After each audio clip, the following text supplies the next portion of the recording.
जय गुरु जी। संगत जी, आपको पता है जब भी हम गुरु जी के बड़े मंदिर में जाते हैं, सत्संग में जाते हैं, तो हमारे गुरु जी महाराज हर संगत का इतना ध्यान रखते हैं। उन्हें घर से लेके मंदिर तक और मंदिर से बाद में घर तक पहुंचाने की जिम्मेदारी भी खुद लेते हैं। आज भी बहुत सी ऐसी संगत हैं जो गुरु जी की प्रेजेंस रास्ते में फील करती है संगत जी। और पुरानी संगत के तो इतने प्यारे प्यारे सत्संग हैं जो सुन के हमारे रोंगटे खड़े हो जाते हैं कि कैसे गुरुजी पूरे रास्ते उनके साथ होते जब तक वो घर नहीं पहुंच जाते। हर संगत का गुरुजी इतना ध्यान रखते हैं संगत जी। एक आंटी जो गुरुजी के मंदिर में सेवादार थी, उनकी सेवा का टाइम काफी लेट का था और उस दिन वो ज्यादा ही लेट हो जाती। मंदिर के बाहर आती हैं, ऑटो करती हैं। उनका घर 2-2.5 घंटे का रास्ता था। अब आंटी ऑटो में बैठ तो जाती है, बीच में इतना सुनसान सा रास्ता आता है। आंटी गुरुजी का मंत्र जाप करते हुए ऑटो वाला टाइम से पहुंचा देता है, पर आंटी पूरे रास्ते ऑटो वाले से डरती रही। फिर जैसे ही ऑटो वाले आंटी के घर जाके उतारता है, तो आंटी जैसे ही ऑटो के पैसे देके पीछे मुड़ती है, तो ऑटो वाला कहता है, आंटी आप इन्हें तो ले जाइए अंकल को जो आपके साथ पूरे रास्ते बैठ के आए। आंटी कहती है, कौन अंकल, मैं तो अकेली आई हूँ। तो ऑटो वाला पीछे मुड़ के देखता है तो कोई नहीं होता है। क्या अभी तो यहीं बैठे हुए थे। आंटी के गले में लॉकेट स्वरूप देखता है और कहता है, यही तो थे वो। तो आंटी रो पड़ती है कि ये तो मेरे गुरुजी हैं, हर पल कैसे हमारे साथ होते हैं। इन्हीं के मंदिर तो मैं सेवा करने गई थी, वहीं से तो मैं आ रही हूँ।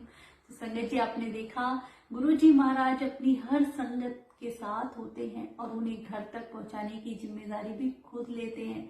ऐसे प्यार करने वाले गुरुजी महाराज हमें कहाँ मिलेंगे, जो पूरे रास्ते आंटी के साथ आए। ऑटो वालों को दिख रहे थे पर आंटी गुरुजी की प्रेजेंस मंत्र जाप करते हुए फील कर रही थी। तो ऐसे प्यारे रब जो हर पल अपनी संगत की ध्यान रखते हैं और रक्षा भी करते हैं। कितनी ही ऐसे सत्संग है संगत जी। एक आंटी अंकल जो गुरुजी से डुगरी मिलने जाते हैं, अब रास्ते में चल देते हैं, उसी वक्त गुरुजी आज्ञा दे देते हैं। रात काफी हो जाती है, हाईवे पे कुछ नहीं दिखाई देता, उन्हें कुछ समझ नहीं आता कौन सा रास्ता कहाँ जा रहा है। बड़े कंफ्यूज हो जाते हैं। आगे से एक बाइक आती है, उस पे 2 बंदे बैठे होते हैं, बता देते हैं कि आगे कोई 13 किलोमीटर दूर ही एक हाईवे का आपको मोड़ दिख जाएगा।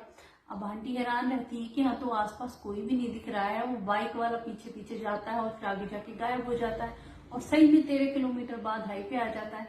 तो ऐसे बीच रास्ते में सुनसान जगह में कौन मदद करने आता है, गुरुजी महाराज ही उन्हें भेजते हैं।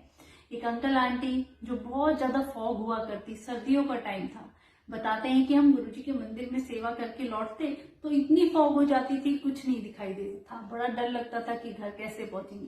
पर एक ट्रक वाला सामने से रोज आता और हमें लाइट दिखाते हुए हमारे घर तक पहुंचा देता और वहां से गायब हो जाता। हमने कई बार कोशिश करी, ये ट्रक वाला आता कहाँ है, जाता कहाँ है, कुछ समझ नहीं आया, क्योंकि वो गुरुजी की माया थी। गुरुजी महाराज अपने भक्तों के लिए हर पल अपनी प्रेजेंस फील कराते हैं संगत जी, इतनी रक्षा करते हैं। बहुत से ऐसे सत्संग हैं कि गुरुजी महाराज के मंदिर से जब भी संगत चलती गुरुजी का नाम लेते हुए, तो उन्हें रास्ते में कोई भी दिक्कत नहीं आती है। तो कभी भी आप गुरुजी के सत्संग में जाते हैं, बड़े मंदिर में जाते हैं, तो आने जाने की कभी कोई टेंशन ले ही ना। गुरुजी महाराज अपने आप हमारा जाने का इंतजाम, आने का इंतजाम कर देते हैं, हमें पता लगने भी नहीं देते हैं संगत जी। हर पल संगत के साथ आज भी इतने सत्संग हो रहे हैं क्योंकि गुरुजी अपनी प्रेजेंस संगत को फील करा रहे हैं। हमारे गुरुजी महाराज आज भी एक लाइट के रूप में हर जगह अपनी प्रेजेंस संगत के पास पहुंच के उन्हें फील कराते हैं। गुरुजी संगत जी, गुरुजी महाराज का प्यार करने का तरीका इतना अनोखा है। ऐसी ऐसी संगत है। गुरुजी अपने साथ बहुत सारी संगत को लेके गाड़ियों में निकल जाया करते थे। जैसे दिल्ली से चंडीगढ़ निकल गए तो कभी गाड़ियां आगे पीछे हो जाती तो लगता गुरुजी की गाड़ी तो आगे निकल गई, हम तो पीछे रह गए, रास्ता मिलेगा नहीं मिलेगा। तो गुरुजी आगे चल के किसी भी ढाबे पे रुक जाया करते थे। गुरुजी को सब पता था कि वो पीछे रह गए हैं और जब तक वो नहीं आते वहीं रुके रहते थे। तो गुरुजी हर पल संगत का ख्याल रखते हैं। कोई भी संगत हो, उनके मन की बात, उनकी हर दिल की बात गुरुजी समझ लेते।